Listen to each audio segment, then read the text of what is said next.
Bersama kami Institute of Civilization atau kita singkat dengan IOC dalam program atau acara ngopi, ngobrol pemuda intelektual, jangan berdiam diri, mari berdiskusi. Ini adalah salah satu acara yang menghadirkan anak muda untuk kemudian berbicara tentang realitas politik salah satunya atau isu-isu kontemporer. Nah, kenapa pemuda? Kita teringat dengan perkataan sang proklamator Bung Karno yang mengatakan bahwa kirimkan aku 10 pemuda maka akan aku guncang dunia. Maka tentu saja peranan pemuda memiliki efek positif untuk pembangunan bangsa dan untuk kemajuan negara kita terkhususnya Indonesia. Nah, kali ini karena dari pemuda itu kita menghadirkan anak muda yang kebetulan kita hadirkan salah satu narasumber dari penggiat IOC yaitu Brother Hayatul Pauji. Apa kabar, Brother? Alhamdulillah sehat, sehat. Bagaimana sekarang aktivitas di masa new normal? Ya seperti aktivitas di masa pranormal mungkin menyebutnya. Paranormal. Normal-normal saja, alhamdulillah. Normal-normal saja ya. Mungkin lingkungan saja yang enggak normal. Yang kurang normal ya. Oke. Eh, Anda kan kita ketahui lulusan Unpad sastra Sunda barangkali. Nah, kenapa harus sastra Sunda yang Anda pilih? Ya itu sebuah kecelakaan pas waktu saya didaftarkan oleh BB saya dan awalnya sih ingin masuk ke sastra Jerman. Ke sastra Jerman. Sastra Jerman. Tapi kata BB saya yang yang itu menyebutkan katanya tidak ini ya, kalau pakai bahasa Sunda teka bengetan gitu. Teka bengetan. Geus we cenah sastra Iya. Sunda. Oke. Ya, tidak kewajahan itu barangkali. Kita ke wajah. Teenakeunnya. Ya. Oke, ada apa dengan sastra Jerman? Ya, Kenapa saya harus teringat sama mendiang almarhum presiden kita yaitu Baharudin Yusuf Habibie yang beliau berkiprah gitu. Bisa sekolah di luar negeri khususnya di Jerman, kemudian mempelajari ilmu-ilmu pengetahuan di sana dan kemudian bisa menularkan ilmu pengetahuan tersebut di Indonesia. Iya, betul. Tapi itu tidak kesampaian dan Ya. sekarang akhirnya lulus dengan kuliah di sastra Sunda. Menyesal atau tidak? Oh ya, saya awalnya menyesal, tapi bisa disebut saya terlambat bersyukur saat Oh, ini. terlambat bersyukur untuk tidak mengatakan menyesal begitu. Baik, Brother Hayatul, hari ini sebagaimana kita saksikan bahwa negara kita khususnya sedang dilanda berbagai persoalan. Mulai dari COVID-19 yang kemudian hari ini tidak atau belum usai persoalan ini.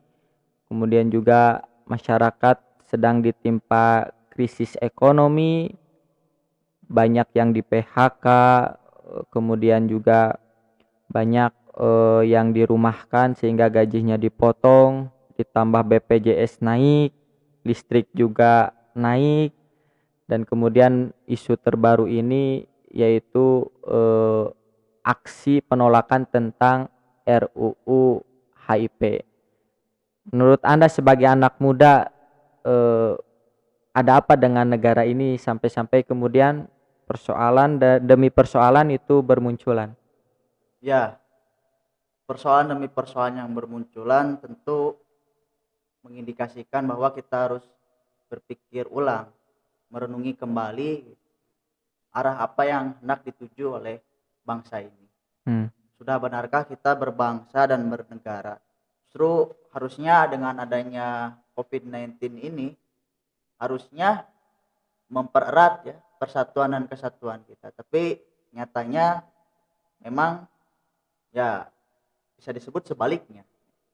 Apalagi ya, yang muncul adalah isu tentang Pancasila, yang dimana padahal waktu-waktu sebelumnya ya, pejabat-pejabat publik sering menyebutkan Pancasila harga mati gitu ya, Iya, jadi sudah Pancasila. beres gitu. Tapi hari ini ya mungkin bisa dibalikkan, Pancasila bisa jadi mati harga. Mati harga ya. Iya. Nah, betul tadi terkait dengan Pancasila. Ini kan isu yang paling hangat barangkali setelah isu-isu yang tadi disebutkan, harga listrik naik, BPJS kemudian meningkat 2 kali lipat, COVID-19 belum selesai. Nah, di antara isu-isu yang tadi yang menyebabkan masyarakat responnya hebat itu terkait dengan Pancasila. Di beberapa media disebutkan bahwa RUU HIP, rancangan undang-undang haluan ideologi Pancasila, ini menjadi salah satu penyebab masyarakat bertindak untuk melakukan penolakan terhadap RUU HIP tersebut. Nah, sebenarnya sebelum kita bahas tentang RUU HIP, kita ingin tahu terlebih dahulu apa sih sebenarnya Pancasila itu, lalu kemudian efek dampak kepada bangsa ini seperti apa sampai orang-orang khawatir ketika Pancasila ini digugat atau barangkali diusik. Bagaimana mungkin menurut Anda? Ya, Pancasila itu sebagaimana yang disebutkan oleh para pelaku yang merumuskan Pancasila, baik itu Bung Karno yang menyebut sebagai filosofis Groslah ya, sebagai filsafat ya, norma dasar bagi negara ini. Bagi Pak Rajiman Wedoningrat, beliau menyebut sebagai gentle agreement gitu ya, sebagai kesepakatan bersama gitu antara putra-putri bangsa gitu mengenai dasar sekaligus cita-cita bangsa ke depan. Atau yang para ulama gitu ya sering menyebut dengan kalimatun sawa ya. Kalimat yang sama gitu ya, satu kesepakatan yang masing-masing pihak menyetujui. Atau mungkin yang lebih kuatnya ya, meskipun di dalam Al-Qur'an itu hanya disebutkan 2 kali ya, yaitu bisa disebut sebagai misakon golizo ya, perjanjian yang sakral gitu ya, perjanjian yang kuat gitu ya. Di Al-Qur'an kan disebut ketika menyebutkan hendak menikah gitu ya.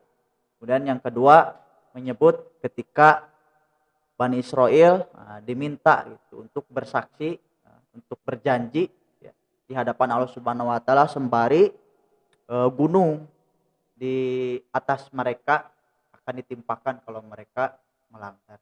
Nah, maka kurang lebih seperti itu, saking sakralnya seolah gunung-gunung yang ada di Indonesia yang begitu banyak gitu. Kalaulah kemudian misakon golizo ini diusik, mungkin akan menjadi reaksi yang luar biasa gitu. Bayangkan kalau misalkan gunung-gunung yang aktif di Indonesia saat ini meletus semuanya, kurang lebih seperti itu untuk menggambarkan bagaimana mungkin keresahan publik hari ini. Oke, artinya Pancasila ini sudah selesai, sudah disepakati dan merupakan titik temu dulu antara para founding father pendiri bangsa kita. Artinya sebelum ada titik temu, ada dulu pertikaian, perbedaan, atau mungkin ketidaksepakatan sampai kemudian menuju kepada satu persamaan yang tadi Anda sebut kalimatun sawa.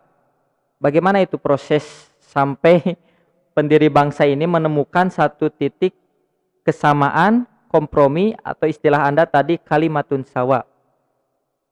Ya, memang benar.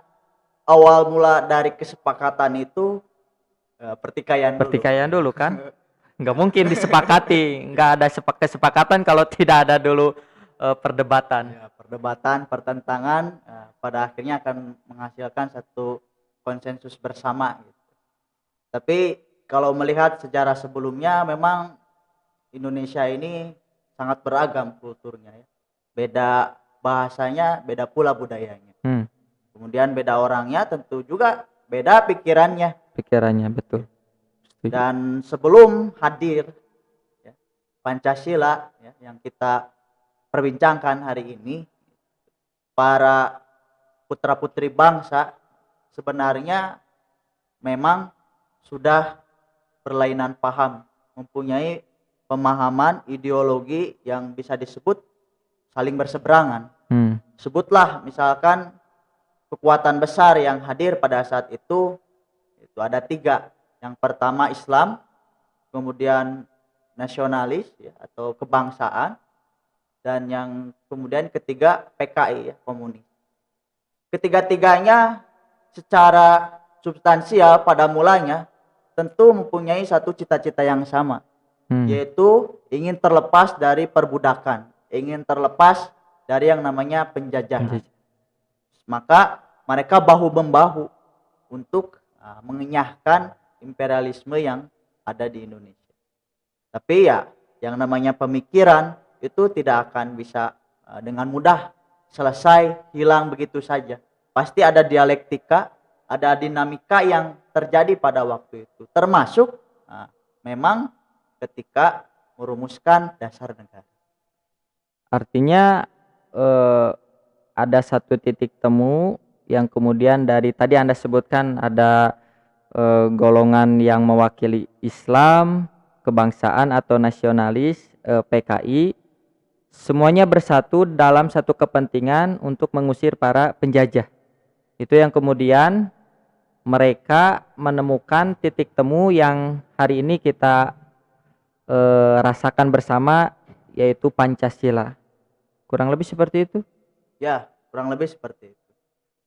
Meskipun nanti setelah beres itu Pancasila dirumuskan, pemahaman, pengertian, dan juga interpretasi dari Pancasila itu kadang yang berlainan, bukan kadang, bahkan ya berseberangan. Oke. Nah, ini yang menarik. Ini saya juga baca-baca di beberapa artikel barangkali atau beberapa referensi. Nah, sebenarnya yang tadi Anda katakan bahwa Pancasila ini merupakan satu kesepakatan, satu konsensus bersama, ternyata dalam beberapa literasi disebutkan bahwa Pancasila hari ini bukan merupakan konsensus, bukan merupakan kesepakatan bersama, karena hasil otentik dari kesepakatan bersama itu ada pada tanggal 22 Juni 1945 yang dikenal dalam literasi itu dengan Piagam Jakarta. Nah, yang kalau kita baca ternyata ada perubahan. Yang murninya adalah sila pertama, ketuhanan dengan menjalankan kewajiban syariat Islam bagi pemeluk-pemeluknya. Nah, itu yang sebenarnya kata literasi tersebut atau kata referensi tersebut itu yang merupakan yang tadi Anda sebut kalimatun sawa, titik temu, sebuah kesepakatan dan konsensus bersama. Nah, tapi kan realitanya ternyata sila pertama ini berbunyi ketuhanan yang Maha Esa, bukan ketuhanan dengan menjalankan syariat Islam bagi pemeluk-pemeluknya. Bagaimana Anda melihat hal itu? Ya, melihat berbagai perubahan ya di perjalanan Pancasila itu sendiri membuktikan bahwa Pancasila tidak sepi dari interpretasi, tidak sepi dari kritik dan juga kepentingan. Nah, maka dilihat dari sejarahnya sudah kurang lebih 5 kali konstitusi kita itu berubah-ubah. Bahkan bentuk negara kita itu ya sempat berubah. Sebelum nanti dipersatukan di Mosi Integralnya Nasir gitu ya, tahun 50. Tapi yang perlu digaris bawahi dari semua perubahan tersebut pada akhirnya melahirkan konsensus lagi. Gitu. Jadi saya tidak merujuk pada satu masa periode saja, gitu. Tapi pada yang paling akhir ya. Kalau dalam usul fikih terjadi yang namanya nasakh ya, nasikh mansukh. Nah, maka yang saya sebut sebagai konsensus ya yang terakhir itu. Meskipun nanti ada yang menggugat bahwa yang otentik yang tanggal 22 Juni. Tapi ketika di dekret 5 Juli itu sudah dijelaskan ya lewat keputusan dari Presiden Soekarno pada saat itu bahwa 22 Juni Piagam Jakarta 22 Juni ini yaitu given life, menjiwai, bahkan linked unity itu ya, dianggap satu kesatuan. Nah, rumusan ini ya seperti yang Anda sebutkan sebagai Piagam Jakarta itu mulai untuk dikompromikan lewat Piagam Bandung. Nah, jadi ada Jakarta Charter. Nah, tahun 1959 ya, sebelum dekret 5 Juli tersebut ada juga ya, suatu Piagam Bandung yang dikenal dengan Bandung Charter yang mengusulkan hal itu, dan itulah yang dipakai. Bagaimana isinya itu Bandung Charter atau Piagam Bandung itu? Ya yang seperti yang saya sebutkan tadi seperti itu. Jadi meskipun secara kata-kata itu ya di dalam pencantuman sila pertama itu menggunakan redaksi ketuhanan yang Maha Esa, namun tidak bisa dilepaskan bahwa ketuhanan yang Maha Esa ini kemudian mengakomodir setiap pemikiran keagamaan yang kemudian memberikan suatu masukan, memberikan suatu daya dorong bagi bangsa ini untuk terus berkembang. Dan tanpa terkecuali tentu saja umat Islam itu sendiri yang gagasannya, yang pemikirannya mungkin terkristalkan lewat Piagam 22 Juni. Nah, ini yang menarik barangkali. Ternyata di masyarakat ketika menilai Pancasila itu ada yang menilainya, barangkali ini masyarakat sebagian kita yang masih awam, menilai Pancasila itu ya utuh tanpa tadi mengkaitkan dengan peristiwa Piagam Jakarta. Sehingga nanti ketuhanan yang Maha Esa itu tidak dikaitkan pemahamannya dengan Piagam Jakarta yang sebenarnya itu yang merupakan kesepakatan konsensus dari para pendiri bangsa, yang kemudian terjadi perdebatan antara kubu nasionalis dengan kubu Islam, lalu muncullah Piagam Jakarta yang lalu kemudian ada perubahan sepihak pada tanggal 18 Agustus 1945. Nah, yang unik adalah ada masyarakat yang menilai Pancasila itu ya hari ini tanpa mengkaitkan dengan tadi tragedi Piagam Jakarta. Ada juga masyarakat yang memang memahami Pancasila hari ini tidak boleh terlepas dari tafsiran Piagam Jakarta yang dituangkan pada tanggal 22 Juni 1945. Nah, bagaimana Anda menyikapi dua masyarakat ini memandang Pancasila tersebut? Nah, maka sebenarnya hadirnya isu ini bukan hanya sekedar suatu angin lalu. Artinya harus kita manfaatkan momen ini sebagai bentuk edukasi kepada masyarakat bahwa Pancasila hadir hari ini tidak ujug-ujug ya. Jadi gitu. Tidak begitu saja. Serta-merta langsung jadi kun payakun jadi Pancasila itunya, tidak seperti itu, tapi memang ada proses yang melatarinya.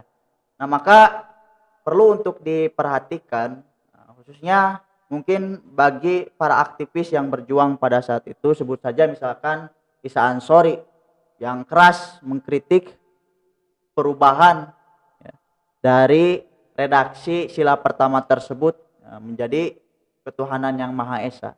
Beliau menyebut setidaknya dua ya yang fenomenal. Yang pertama bahwa perubahan tersebut sebagai trik sulap gitu ya. Trik sulap. Trik sulap ketika perdebatan, diskusi yang alot gitu ya. Kemudian menghasilkan satu kesepakatan yang disepakati bersama, tidak berlangsung lama gitu ya. Pada tanggal 18 Agustus bahkan Muhammad Hatta menyebutkan cukup 15 menit saja atau bahkan kurang. Kemudian kata-kata itu bisa diganti. Nah, maka kata Isa Ansori ini sebagai trik sulap gitu. Kata-kata itu sila pertama?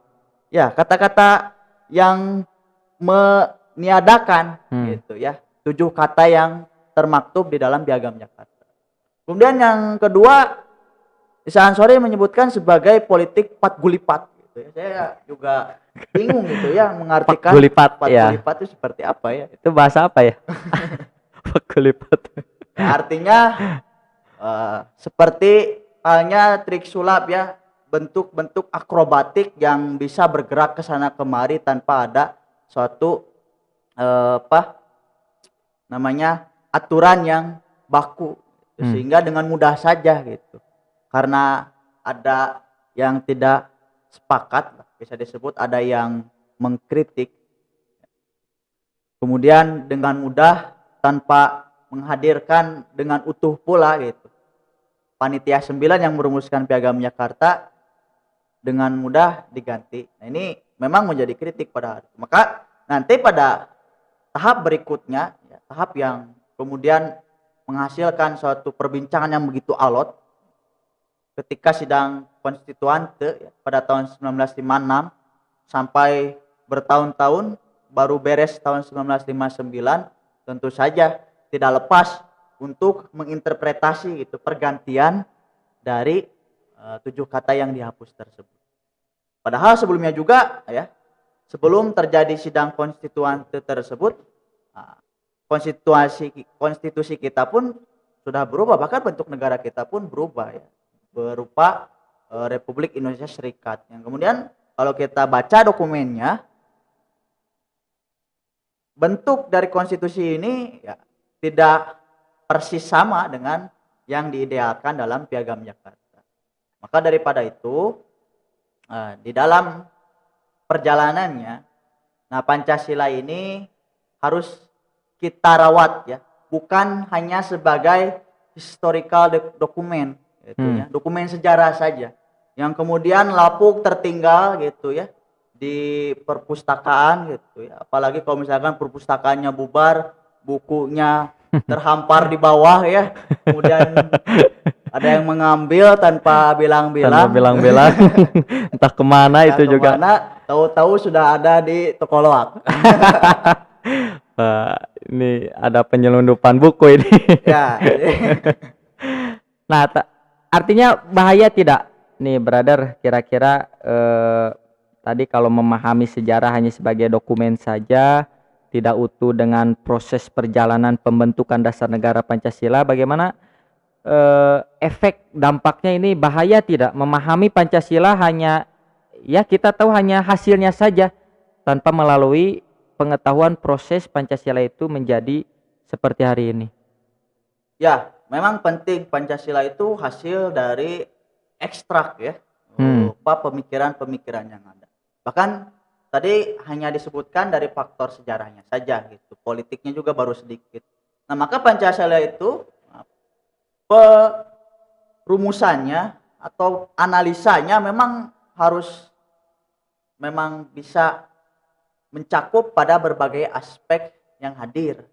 Misalkan dari perspektif sosialnya, perspektif filosofisnya, perspektif politik, ekonomi yang memang melatari bangsa ini. Maka perjalanan bangsa ini pada halaman yang paling menentukan salah satunya adalah sejarah Pancasila itu sendiri.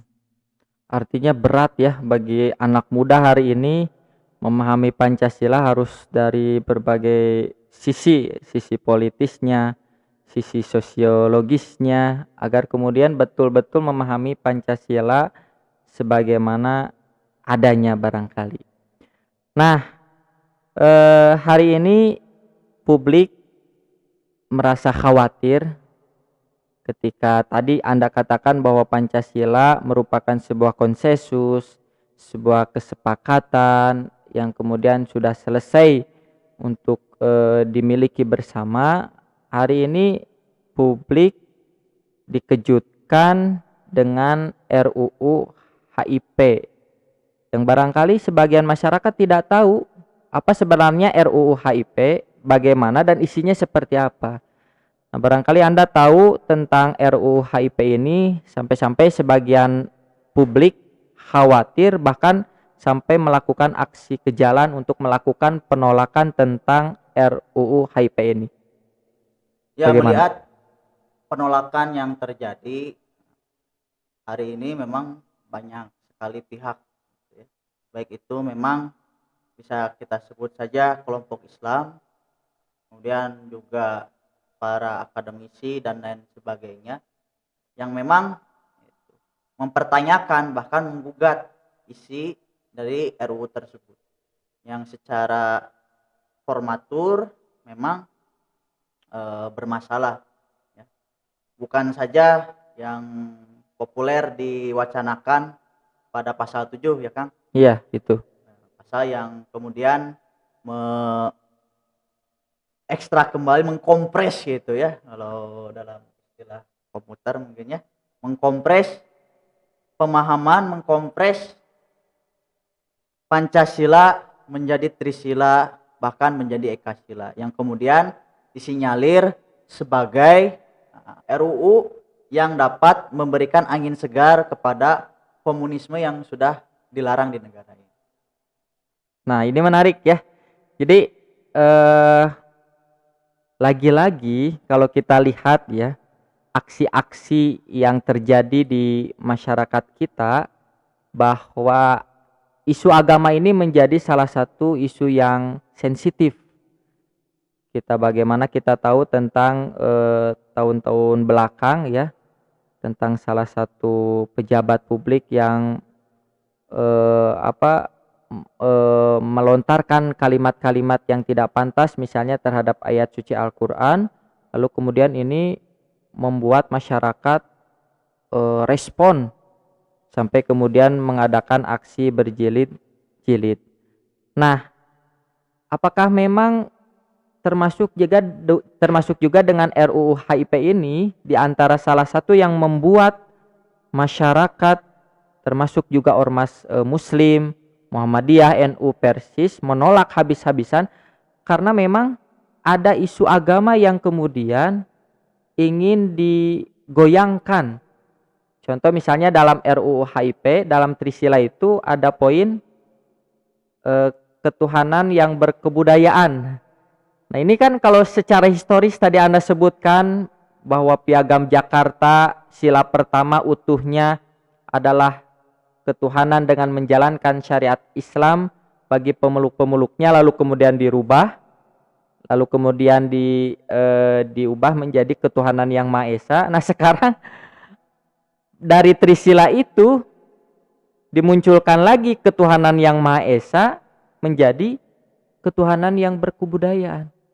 Apa bisa mungkin ini yang menjadi masyarakat membuat marah atau barangkali menolak terhadap RUU HIP yang tadi sila pertama diusik, lalu kemudian paham-paham anti agama, katakan tadi PKI, menjadi ancaman besar terhadap RUU HIP ini kalau diterapkan.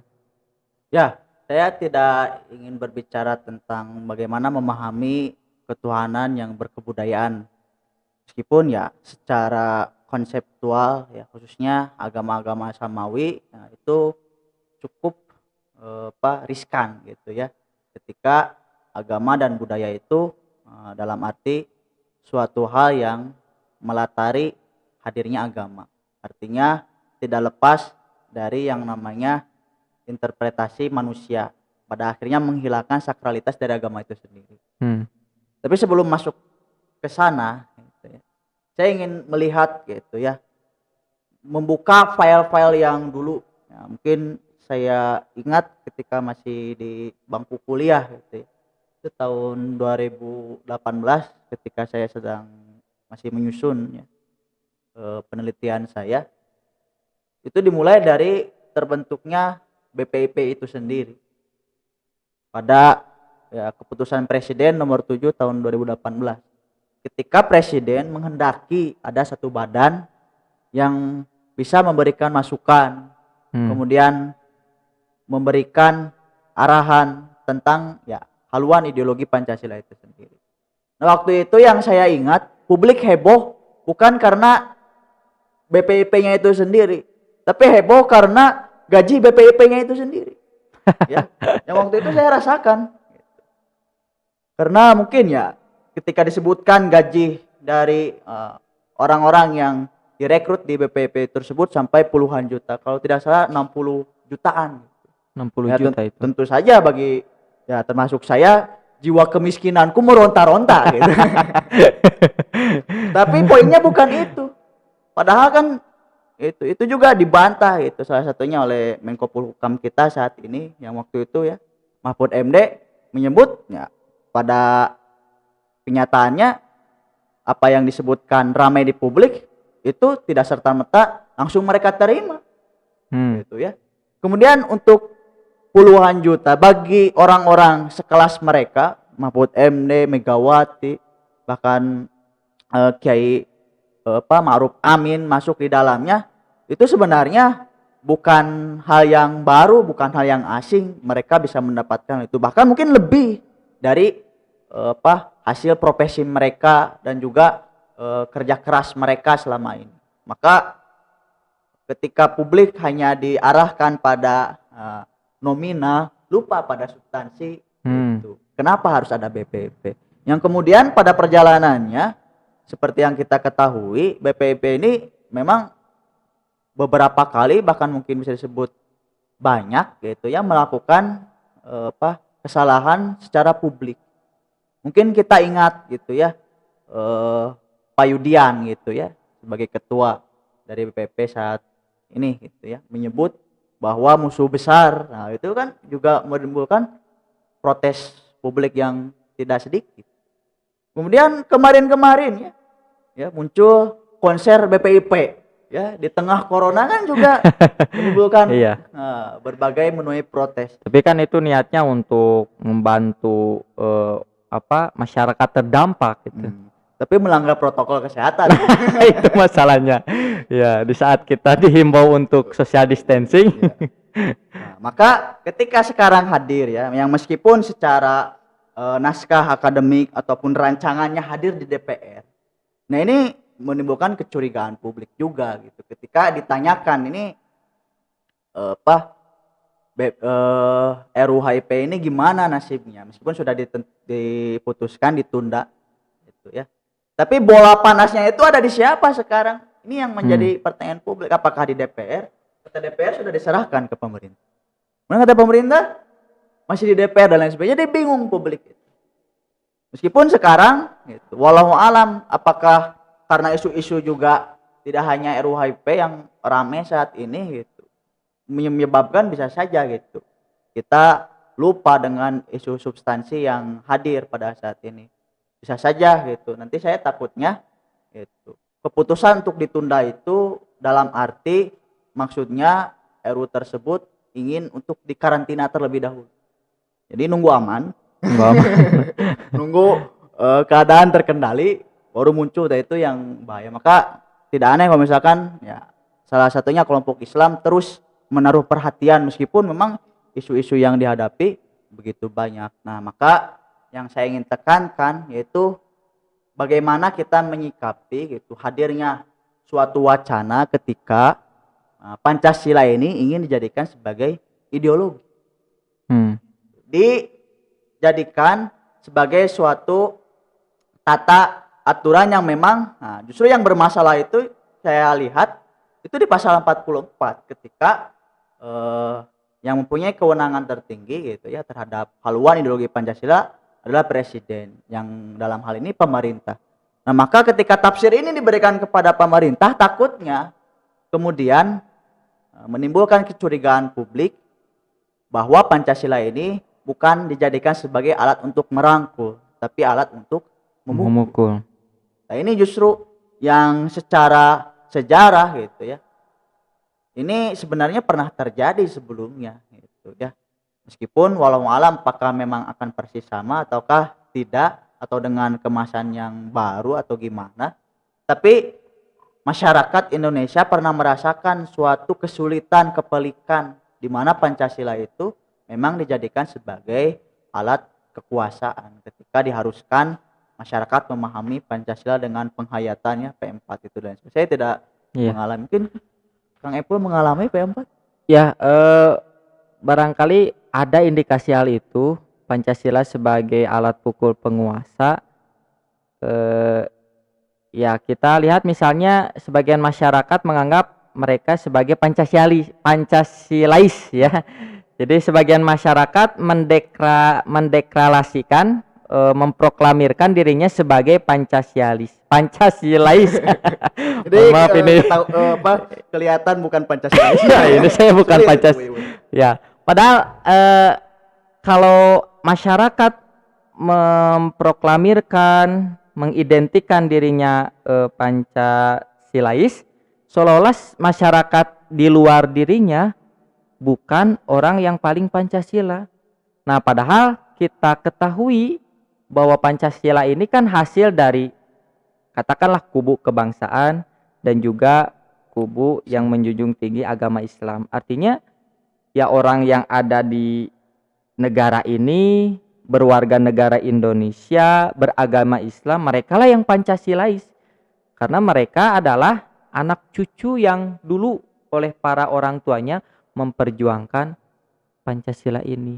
Nah, jadi sudut pandang saya gitu, indikasi itu ada. Nah, apakah ini akan ke sana gitu dengan adanya RUU HIP ini? Ya, tadi kata kuncinya apakah akan jadi alat pemersatu, apakah akan menjadi alat untuk pemecah belah. Ya. Yang justru pada hari ini harusnya menjadi alat pemersatu gitu ya. Ketika kita menghadapi satu tantangan yang besar gitu yang melanda dunia, pandemi ini ya, multiple effects gitu ya. Bukan saja dari masalah kesehatannya tapi dari segala bidang gitu. Maka apa yang terjadi gitu ya pada hari ini disebabkan munculnya rancangan undang-undang ini tentu saja memberikan suatu keresahan kepada publik ya. Mungkin saja timbul suatu kecurigaan gitu ya. Dulu ada kampanye gitu ya, stay at home gitu ya, produktif di rumah gitu ya. Tapi ketika kita berada di rumah gitu, kita tidak tahu apa yang ada di luar rumah kita. Saya juga tidak tahu, mungkin saja ya DPR ini apakah menulisnya di rumah juga atau di apa? Kayaknya di rumah. Oh, di rumah. Ya, berarti produktif di rumah Produktif, juga ya. ya. Tapi yang perlu ditekankan bahwa ternyata hasil produktivitasnya itu tidak menjadi non produktif atau bahkan kontraproduktif. Nah, jadi kita tegaskan saja barangkali, jadi RUU HIP ini pemersatu atau pemecah belah? Ya, pemecah belah. Jadi lebih baik ditunda atau dibatalkan? Ya, dibatalkan lebih baik, meskipun nanti sebenarnya itu kita harus bisa menghadirkan satu argumentasi yang kuat bahwa jangan sampai kemudian RUU HIP ini lolos ya, meskipun nanti dengan revisi. Karena secara substansial hadirnya pengendalian suatu haluan ya, apalagi disebut juga ideologi, dalam kultur barat yang disebut ideolog itu orang yang sempit pemikirannya, tidak bisa dinamis untuk berpikir. Maka takutnya gitu, meskipun nanti ada ideologi yang diartikan secara positif, tapi ya tentu saja ideologi terbatas pada pembawa ideologi. Maka ketika Pancasila itu diartikan sebagai hal yang sempit gitu ya, maka akan menimbulkan suatu riak-riak dari bawah gitu. Maka saya justru terbayang-bayang gitu ketika simbol-simbol Pancasila itu ada di burung Garuda. Biarkan Pancasila itu bebas, biarkan Pancasila itu terbang tinggi seperti tingginya cita-cita dan harapan bangsa ini. Artinya jangan dikerucutkan hanya untuk kepentingan penguasa saja, atau Pancasila menjadi milik tafsir penguasa, barangkali seperti itu. Ya, betul sekali. Nah, sekarang kan mohon maaf ini, status RUU HIP ini ditunda. Meskipun Anda berharap dibatalkan karena ada kekhawatiran motif politik di balik RUU HIP ini. Nah, tapi kalau kita lihat gejala gelagat lah katakan misalnya isu yang berkembang di Indonesia ini menarik. Jadi isu yang ada di Indonesia ini satu isu ke isu yang lain tidak pernah tuntas, bahkan berpindah-pindah. Sebelum RUU HIP, masyarakat kan dikejutkan dengan isu tuntutan tindak pelaku kejahatan pada Novel Baswedan yang hanya 1 tahun. Itu bagaimana misalnya media sosial ramai dengan hal itu. Masyarakat kebanyakan kecewa terhadap tuntutan jaksa meskipun belum jadi keputusan. Nah, masyarakat sedang hangat membahas hal itu, media sedang hangat membahas hal itu, lalu kemudian tidak lama kemudian berpindah dengan isu yang baru tentang RUU HIP.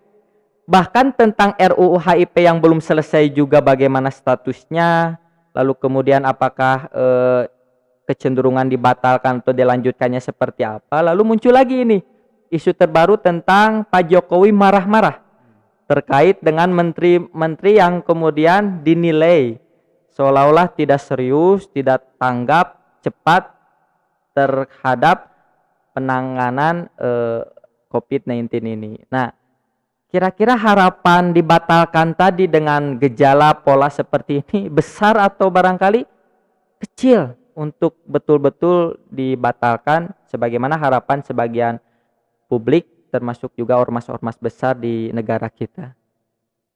Ya, melihat fenomena-fenomena yang terjadi ya, kalau kita rangkum 1 bulan lalu gitu ya sampai sekarang itu beraneka ragam ya, bervariasi.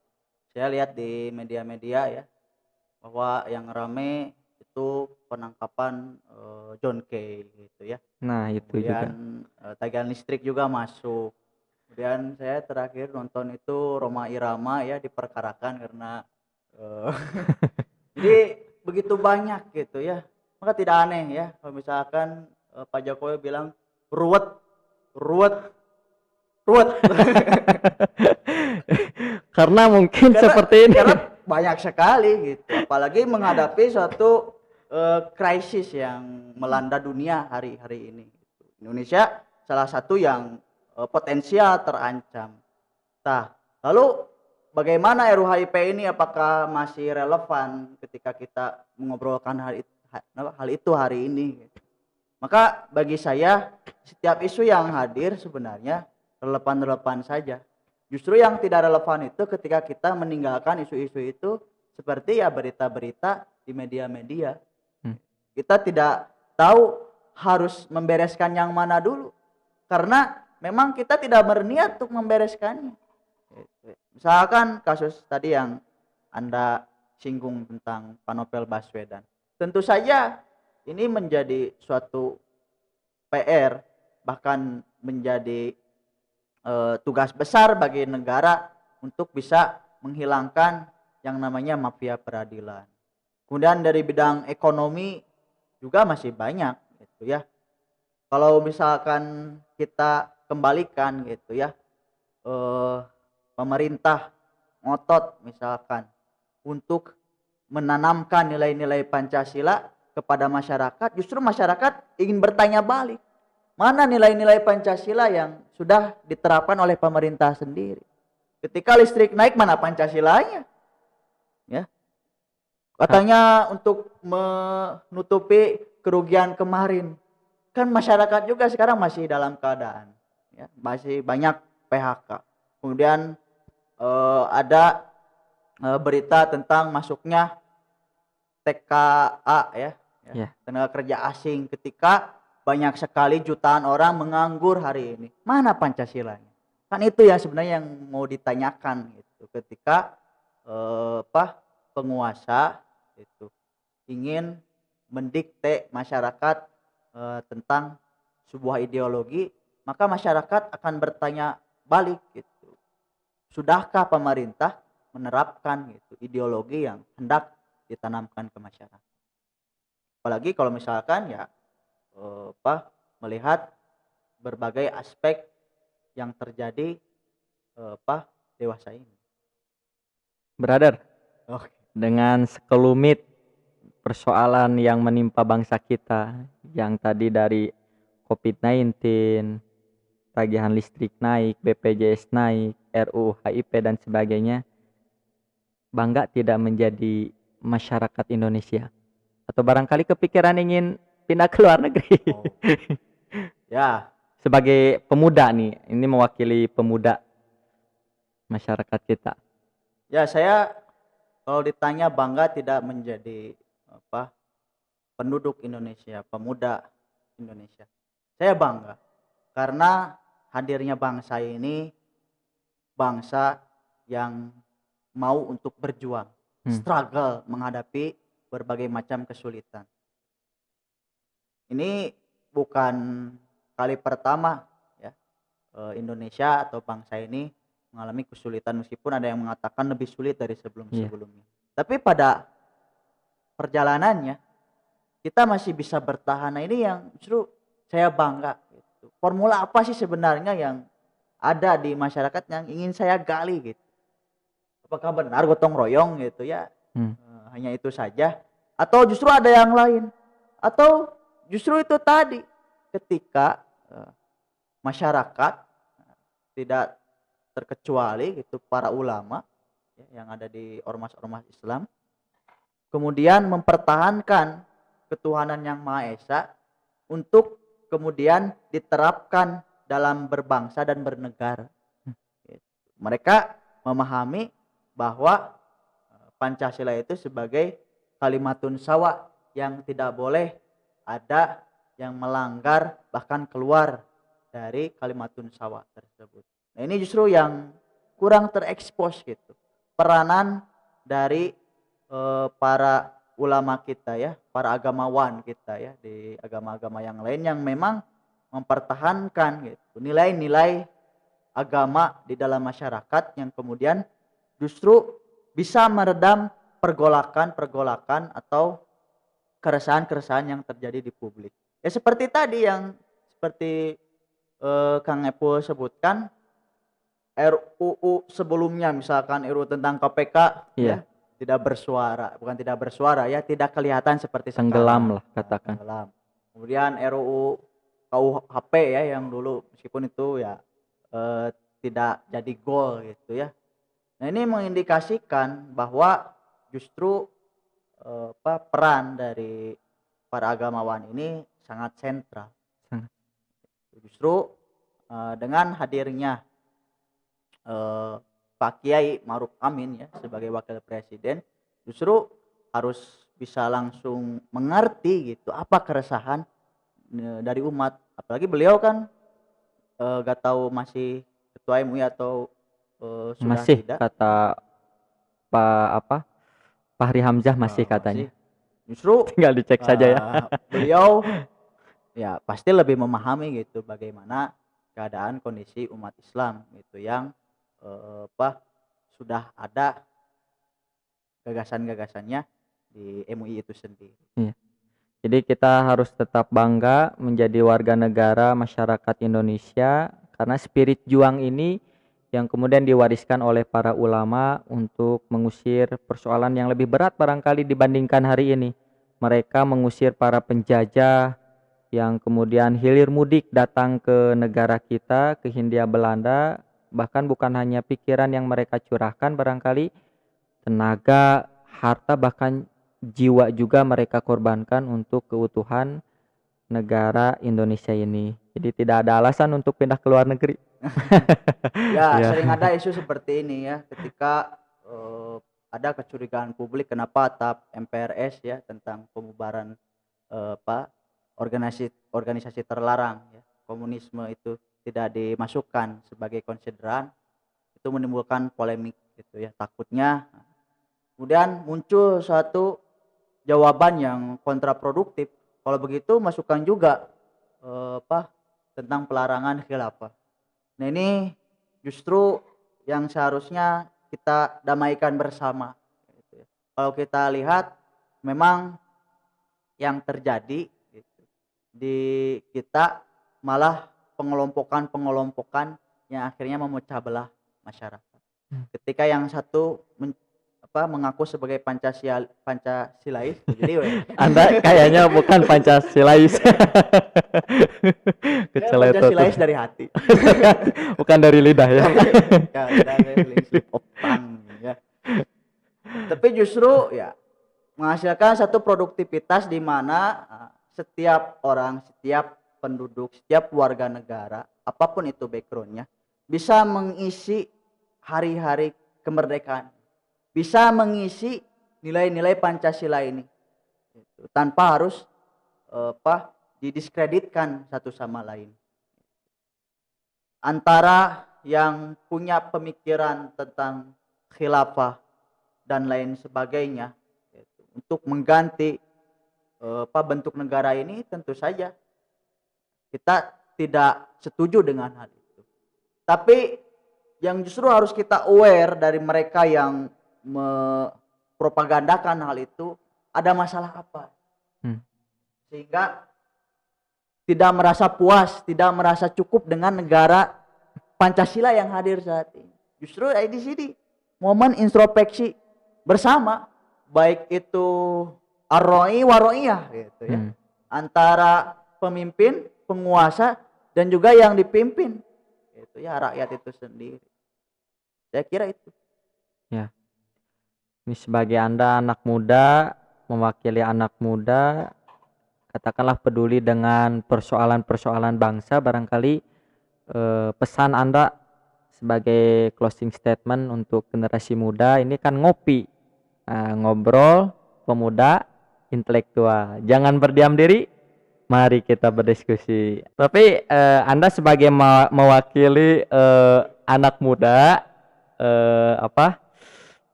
pesan apa yang ingin Anda berikan kepada generasi muda yang jangan sampai kemudian mereka abai, a priori, acuh dengan persoalan bangsa, yang harusnya mereka berpikir juga, melatih berpikir untuk kemudian menjadi generasi pemikir yang dapat mengeluarkan gagasan yang hebat, yang baik, seperti para founding father, para ulama yang berjuang untuk mendirikan bangsa ini. Kira-kira seperti apa pesan Anda?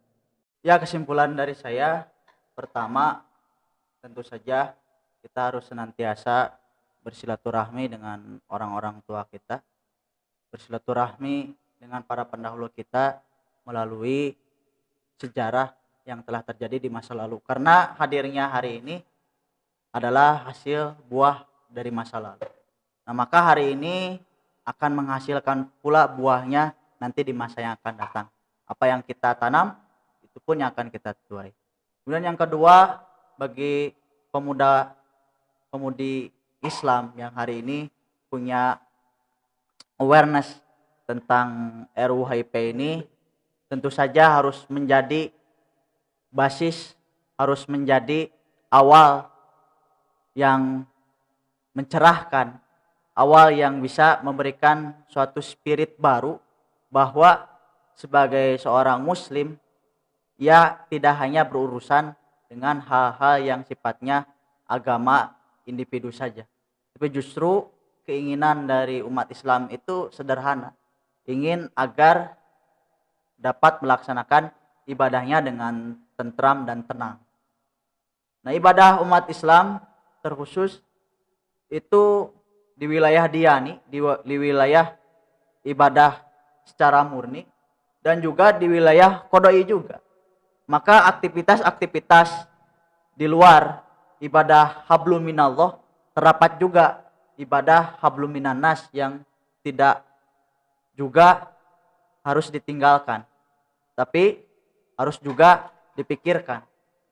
Ketika mereka mengajar, ketika mereka berpolitik, ketika mereka berdagang, pada hakikatnya mereka itu sedang beribadah. Nah, maka spirit ibadah inilah terutama kita memberikan kontribusi kepada bangsa dan negara ini lewat gagasan dan pemikiran, itu pun termasuk pada kategori ibadah. Terakhir, untuk segenap rakyat, baik itu pemuda, pemudi, orang tua, ya, semua hal yang terjadi sesulit apapun, kita harus ingat bahwa masalah sebesar apapun itu kita mempunyai sesuatu yang lebih besar.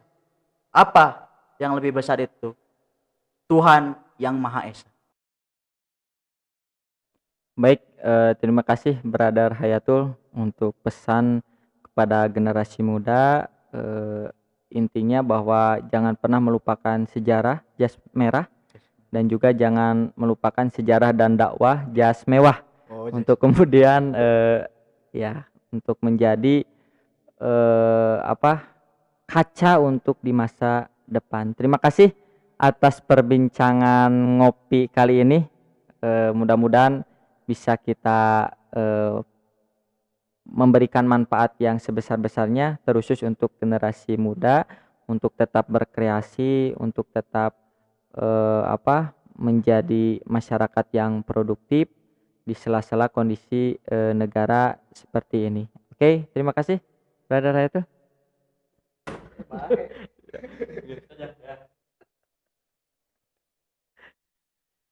Ya, demikian barangkali pemirsa agenda atau barangkali podcast perdana kita bersama Brother Hayatul Fauzi.